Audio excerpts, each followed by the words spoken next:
Qui veut la peau du télétravail? Depuis septembre 2024, les articles sur la fin du télétravail pullulent dans les médias dont on peut questionner l'objectivité. D'ailleurs, on observe une tension croissante outre-Atlantique autour de ce sujet avec les déclarations provenant de GAFAM comme Amazon qui prône un retour au présentiel de ses salariés. En France, le sujet est aussi sur la table si on en croit les nombreuses publications depuis la rentrée. Est-ce vraiment justifié? Pourquoi ce revirement? Quelles sont les véritables motivations des entreprises? Dans cette vidéo, on va essayer de démêler le vrai du faux et de comprendre ce qui se cache derrière ces discours. 1. Les arguments contre le télétravail. On entend souvent que le télétravail met en danger la cohésion d'équipe, qu'il favorise le burn-out et surtout qu'il nuit à la productivité. Mais est-ce vraiment le cas? Commençons par la cohésion d'équipe. Alors oui, c'est vrai que le télétravail peut réduire les interactions quotidiennes, ces petites conversations informelles à la machine à café. Mais soyons honnêtes, est-ce que la cohésion d'équipe dépend uniquement de ces moments? N'était-elle pas déjà un problème avant l'essor du télétravail? Contrairement aux US, environ 7 entreprises sur 10 imposent déjà des jours de présentiel à leurs salariés, notamment pour des raisons de sécurité, pour faciliter le management et la cohésion d'équipe, fonctionnant davantage sur un modèle hybride que sur du 100% télétravail, qui reste à la marge dans l'Hexagone. Le télétravail a surtout déstabilisé une grande partie des managers qui avaient, pour beaucoup, fondé leur gestion sur la présence physique, confondant parfois surveillance avec efficacité. Avec le télétravail, ils doivent repenser leur rôle, redéfinir leur méthode de pilotage en les basant davantage sur les résultats que sur la présence physique, ce qui n'est pas une mauvaise chose selon moi. Le management intermédiaire a besoin de se réinventer pour ne plus se cantonner à un rôle de supervision. Concernant le burn-out. Certains articles soutiennent que le télétravail isole les salariés et augmente la charge mentale.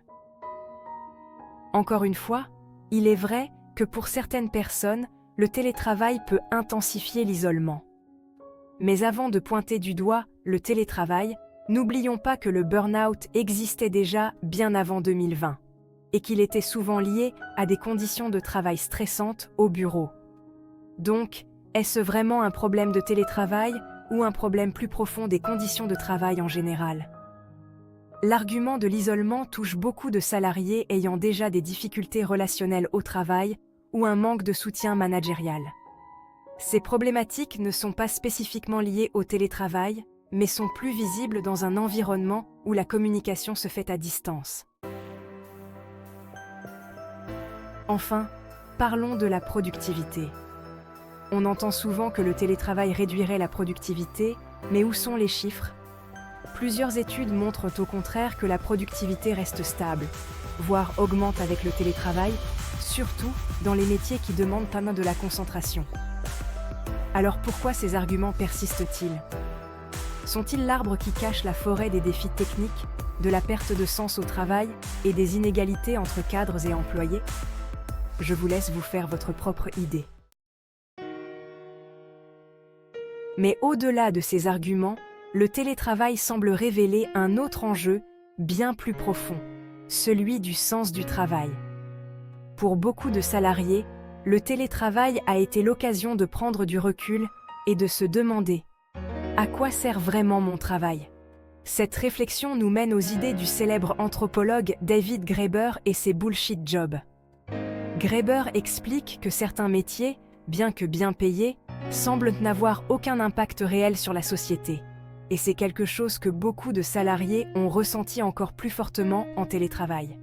Avec moins de supervision directe et de réunions inutiles, certains salariés se sont rendus compte que leur travail quotidien ne faisait pas toujours de différence tangible. Alors, est-ce que le télétravail serait aussi un révélateur du manque de sens de certains métiers? Face à ces constats, quelles sont les solutions? Doit-on revenir au bureau pour recréer une cohésion d'équipe et donner du sens au travail? Ou bien le modèle hybride, qui combine télétravail et présentiel, est-il un compromis viable? Le télétravail, malgré ses défis, semble apporter un réel bien-être à ceux qui en bénéficient. 45% des personnes en bénéficiant se disent prêtes à démissionner si cette organisation était remise en question. Alors, pourquoi ne pas repenser nos modèles de travail pour qu'ils soient adaptés aux réalités de chaque métier et individu? Pourquoi ne pas améliorer les conditions de travail des métiers non télétravaillables, plutôt que tirer les conditions de travail vers le bas pour tout le monde? Le télétravail est la boîte de Pandore qui a permis de mettre en exergue des inégalités de traitement qui existaient déjà bien avant la crise du Covid-19. La question du télétravail va bien au-delà des simples arguments sur la productivité ou la cohésion d'équipe. Elle nous pousse à réfléchir au sens de notre travail et au modèle de travail de demain. Alors, qu'en pensez-vous ? N'hésitez pas à partager votre expérience en commentaire et dites-moi si, selon vous, le télétravail a encore de beaux jours devant lui ou si c'est la fin d'une ère. Merci d'avoir regardé et à très bientôt pour une prochaine vidéo.